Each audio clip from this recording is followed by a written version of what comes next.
Kami ang Team Totoo. Maaasahan niyo kami sa laban kontra fake news dahil ito ay malaking banta sa demokrasya at mabuting pamamahala.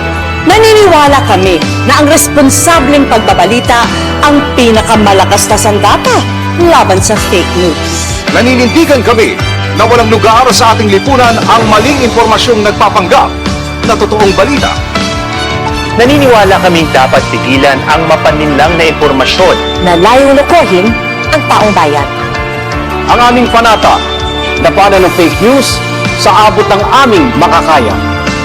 Ang aming panata, Bantayan ang mga magtatangka na magpakalat ng maling impormasyon.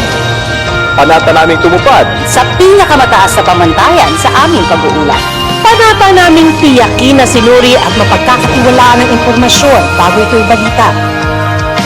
Panata namin gawin ang lahat Para di malusutan ng fake news. Ang panata namin, ipakita sa publiko kung paano matutukoy ang fake news para sama-sama tayong labanan ito. Kami ang Team Totoo.